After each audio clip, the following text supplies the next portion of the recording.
You and a friend are looking for a place to live. You have a list of places and go to see a rental agent to check on a number of points. Listen to the conversation between your friend and the rental agent and complete the list.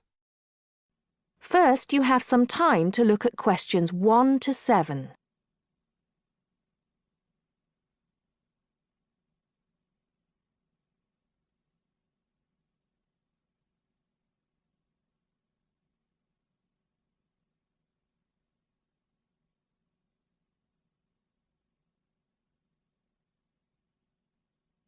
Now listen carefully and answer questions 1 to 7. Hi, we've been looking over your listing of apartments for rent and we have a few questions about a couple of the apartments. Can you help us? Sure. Yep, this is our most recent listing. What would you like to know? Well, we were first wondering about the house on 3rd Street. We can see that it is furnished and rents for $135 a week, but can you tell us how many bedrooms it has? Let's see. In addition to the den, it has 3 bedrooms. The rental on 3rd Street has 3 bedrooms. So in the example, 3 bedrooms has been written down in the number of rooms column for 19 3rd Street. Now we shall begin. You should answer the questions as you listen, because you will not hear the recording a second time. Listen carefully and answer questions 1 to 6. Hi, we've been looking over your listing of apartments for rent and we have a few questions about a couple of the apartments. Can you help us? Sure. Yep, this is our most recent listing. What would you like to know?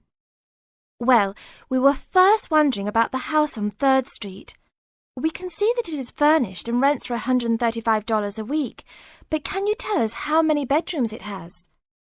Let's see. In addition to the den, it has 3 bedrooms. What about the one on Route 9N? It looks like it's big with a library and a deck, but it doesn't say how much it costs or anything else about it. Oh yes, Mrs. Gailor's apartment. That one is actually only a 10-month rental and it is going for $156 per week. It's quite a nice place. She only rents for 10 months each year because of horse racing season. Then her relatives all come to stay, so tenants have to move out. It's a little bit inconvenient, but past tenants have really enjoyed their stay there. Oh, well, we need it for a full year. I guess that one is out. How about the rental on Browen Drive? How many rooms does that one have? As it says on the list, it has 2 bedrooms and a private kitchen and bath. But it's actually a very small place. That's why it's a bit cheaper. Oh. Well then, what about the one that has 3 large rooms? Who is renting that property? That one is a good deal. Mr. John Smith is renting it. But he's quite eccentric and he has a strict rule about no pets. How about cats? Nope, absolutely no pets. Well then, how about this studio apartment rented by Mr. Bo Jensen? How is that one? That ad is actually a bit deceptive. The studio apartment is the whole upper floor of an older house. It's actually very large and, at $45 a week, quite affordable. And it's near campus. I think I'd like to check that one out. Do you have a telephone number that we can call? It's not on the list? Oh, it isn't. Here it is. You should ring area code 518 and then 543-7790. Thanks. I think I'll call on that one first. Your friend decides that he would like to talk to Mr. Bo Jensen. Before you hear the rest of the talk, you have some time to look at questions 8 to 10.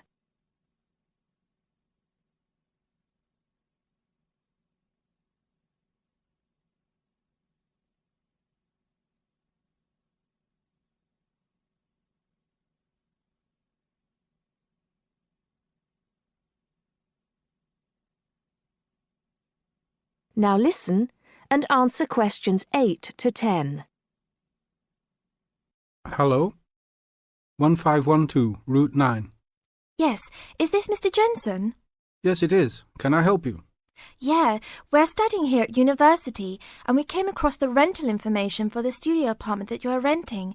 Is it still available? Yes, of course. I actually just placed the ad and you're the first person to call. Is there anything you'd like to know about it? Yes, actually there is. As students, we are on the internet a lot, and we heard that some homes in the area have high-speed connections. What type of connection do you have there now? Oh, that's an interesting first question. But I guess I have heard that too. But we just have a phone line here. Nothing fancy. I think you can have a cable line installed, but it's just a phone line for now. Okay, well maybe we can do that. What type of heating does the apartment have? Now there's a more traditional question. We have oil heat here. It's an older house.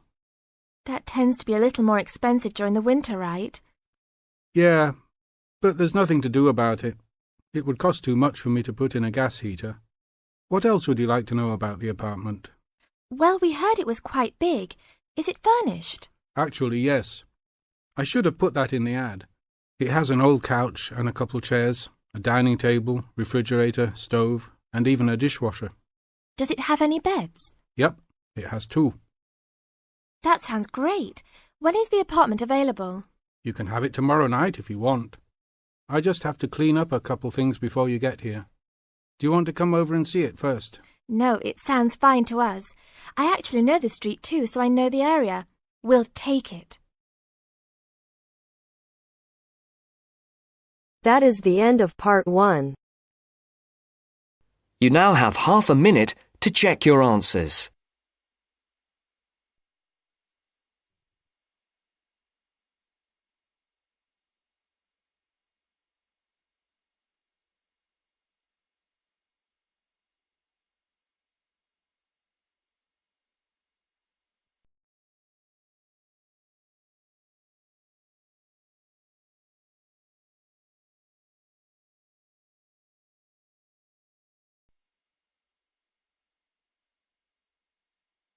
Now turns to part 2. Part 2. First, you have some time to look at questions 11 to 17.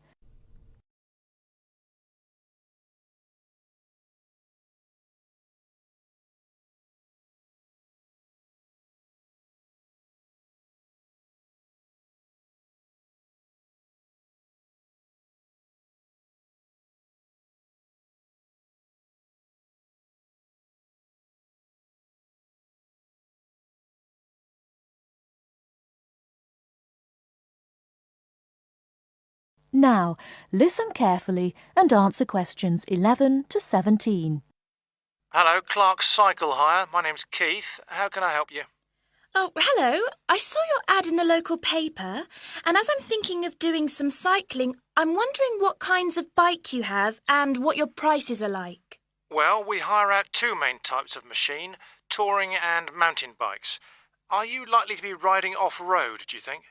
No, I'll probably be sticking to roads and country lanes, so a touring bike would be best, I think. Right, well, the rate will be £50 for a week or £14 per day. So it's a lot cheaper to rent by the week? Yes, definitely. Though it's important to bring the bike back on time. Otherwise, I'm afraid we have to charge a late return fee. And how much is that? For each additional hour, it's £1.25. So if you were a day late, it would cost another £30? Yes, that's right. I'd make sure I didn't do that then. I should also point out there's a deposit which you get back when you return the bicycle. In good condition, of course. On touring models, it's £60. Is there anything else I'd have to pay? No, that's it. Though if you're planning to ride fairly long distances, you might like to have 1 or 2 accessories. Such as? Well, for another £5, we can supply lightweight bags, either panniers or the handlebar sort. It's amazing how much they can carry, and the way they're designed means they don't get in the way when you're riding. Well, I'll see. But what about essential things like a pump and a repair kit? I wouldn't have to pay extra for those, would I? No, there's no charge for things like that. Or for a lock. It's a good strong one, too. Just make sure you don't lose the key. That reminds me, what about insurance? What happens if someone steals the bike, in spite of the wonderful lock? Didn't I mention that? Oh, I should have told you that's included in the rental too. And it covers everything, does it? It covers you against theft of the bike, yes, as long as it's securely locked at the time. You'd have to pay part of any individual claim, though. How much? If the bike was stolen and not recovered, you'd be liable for the first £100. So, if I do go ahead and rent one, how do I pay? By cheque or would it have to be cash? Neither, I'm afraid. We can only accept credit card bookings. Otherwise, we'd have to ask our customers for the full value of the machine as a deposit. I've got a Visa in my name. Would that be okay? Sure. Before you hear the rest of the talk, you have some time to look at questions 18 to 20.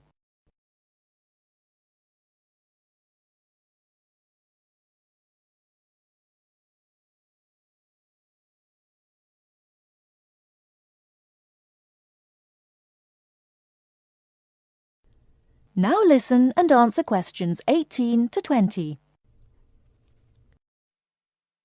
So if I want to have a look at the bikes, how do I find you?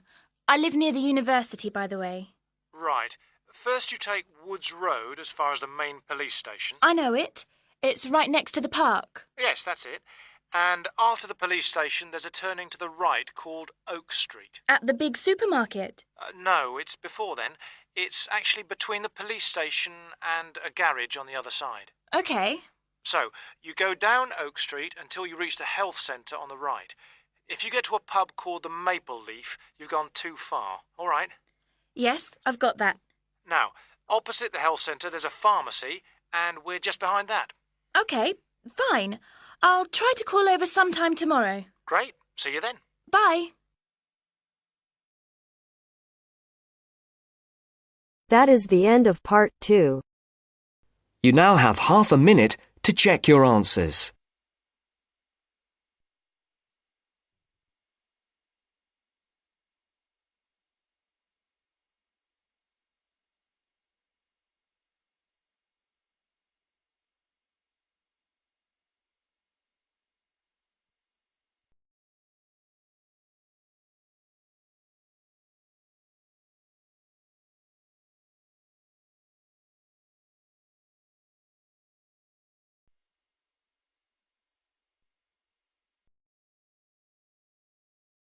Now turns to part 3. Part 3. You will hear a tutor and some students talking about an assignment. Listen carefully and answer questions 21 to 26.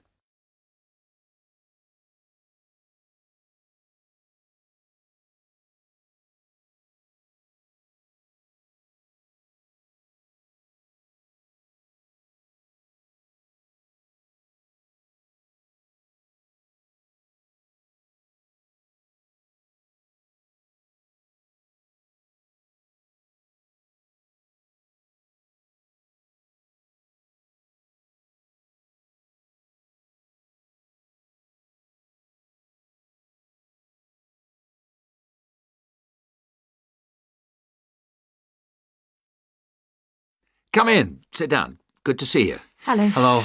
Now, this assignment. The best thing we can do, I think, is to think how we can approach it. The main point is to investigate television, but not what's happened in the past.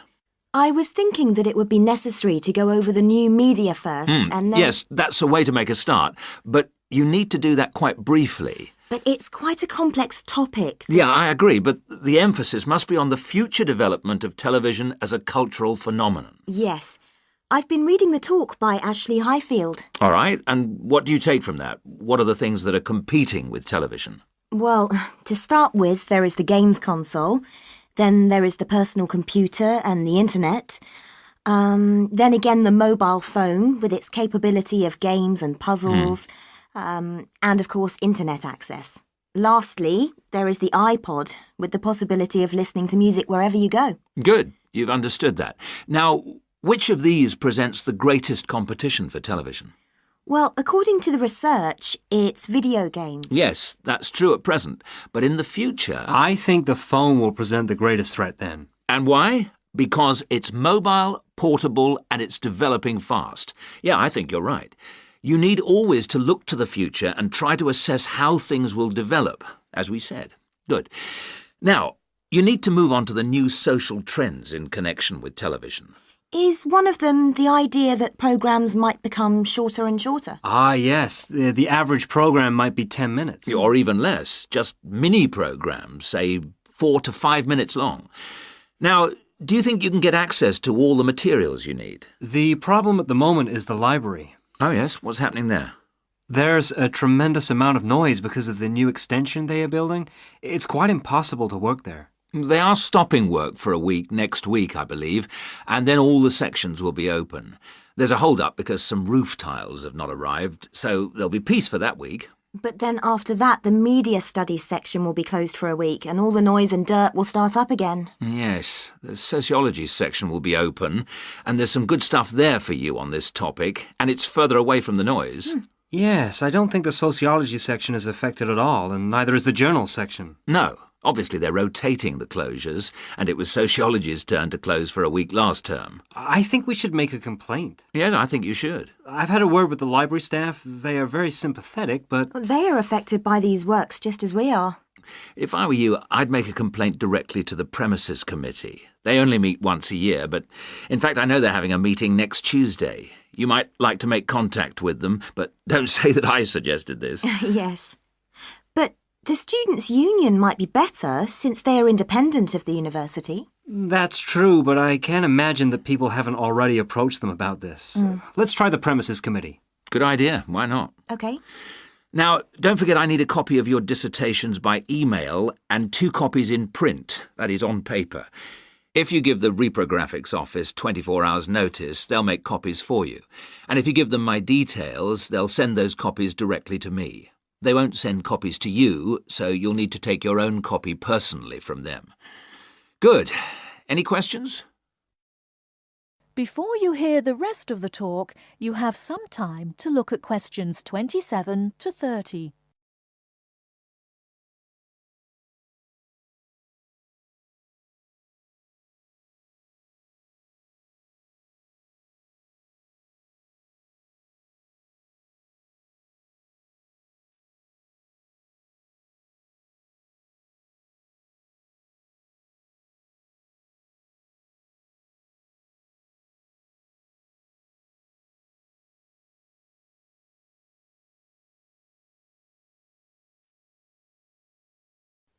Now answer questions 27 to 30.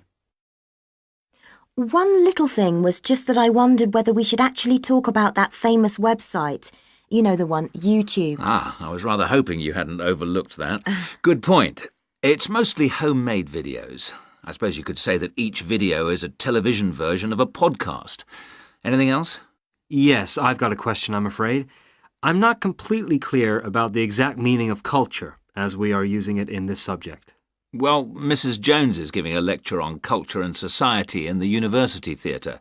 It's on Wednesday at 10 a.m, and you can learn all about it there, I'm sure. Can you give us that again, please? Yes, that's Culture and Society. It's in the University Theatre. And let me just check the time. Yes, here it is. 10 a.m. on Wednesday. She'll be giving a very thorough discussion of the issues in defining what culture means. Right. That's good. The thing is, the reading list confused me a bit. One thing that occurred to me was that it might be broken down into subsections for future students. Yes, that's a fair point. I'll bear that in mind. Now, don't forget, you need to do the reading and finish the assignment by the 4th of July. Is that okay? Fine. Thank you very much.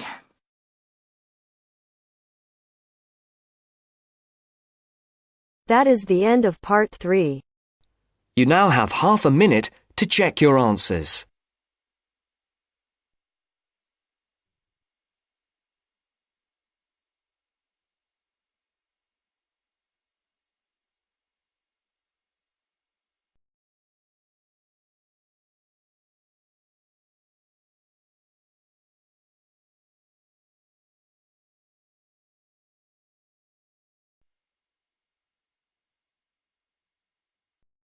Now turns to part 4. Part 4. You will hear part of a lecture about architecture. You have 30 seconds to look at questions 31 to 36.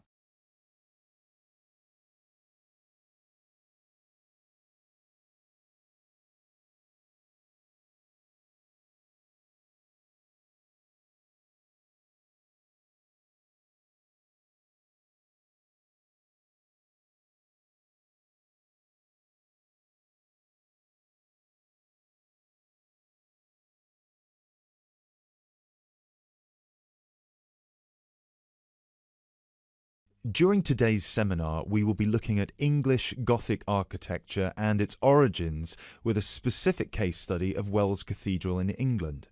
The Gothic style was initially brought over to England from France.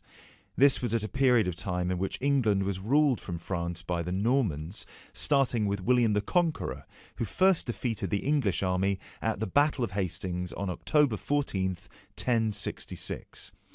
After 1072, when some smaller rebellions in northern England had been defeated, the Normans gained complete control of the English monarchy, which they controlled until 1154.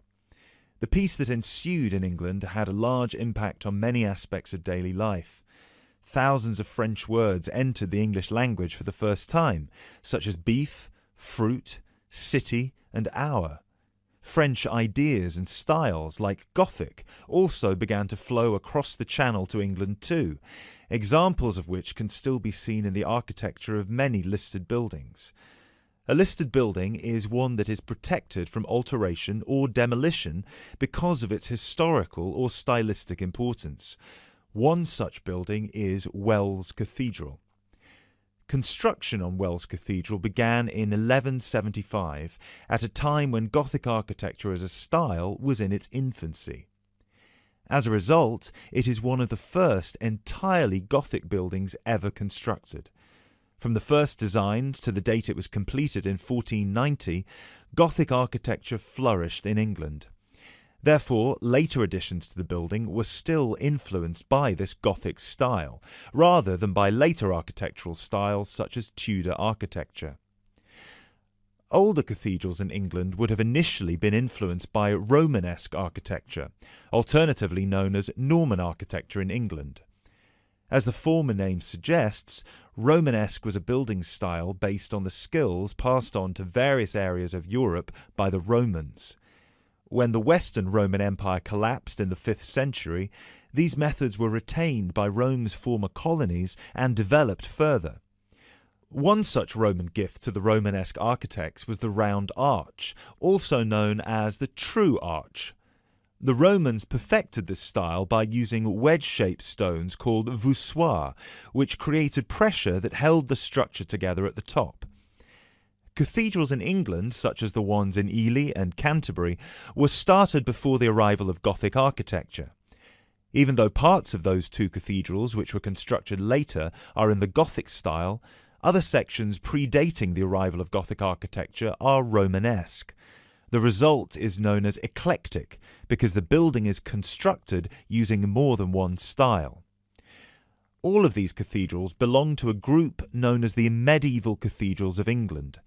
There are 26 different buildings that belong to this group in total, all of which were constructed or added to during a 500-year period from 1040 to 1540.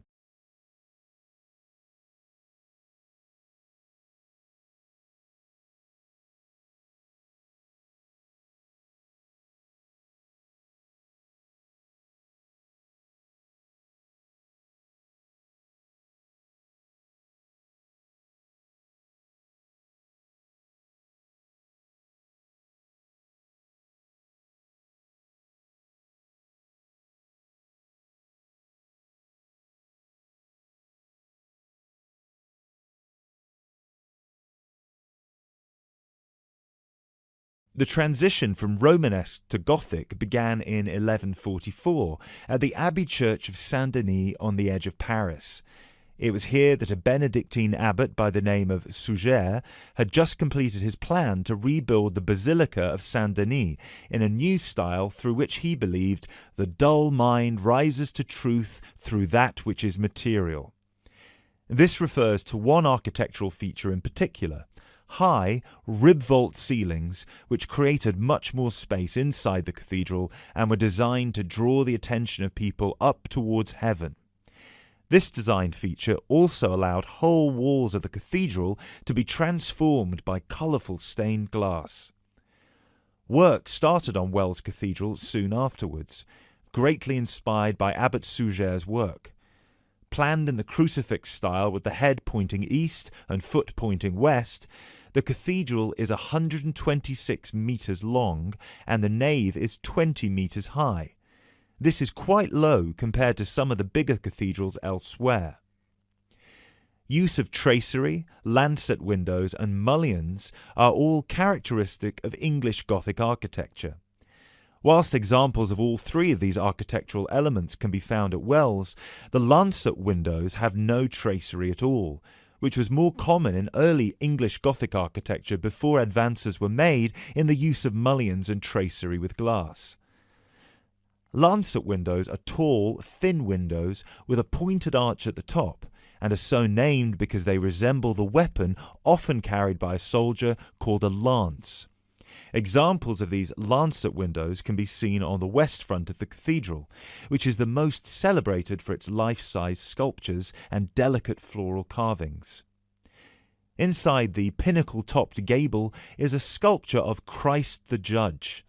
Immediately below him, sculptures of the 12 apostles peer out over the small city of Wells. Below the apostles are 9 archangels, which are half-size sculptures. At one time, all of these, along with the decorative carvings, would have been painted and gilded. However, today, all the paint has worn away and the sculptures are the colour of the oolite sedimentary stone used to construct the cathedral. It is remarkable to think that more than 800 years ago, such magnificent buildings were created without the use of large cranes and modern technology. It would have taken much longer, but it is possible to see the high level of craftsmanship and attention to detail that is less common in the modern day.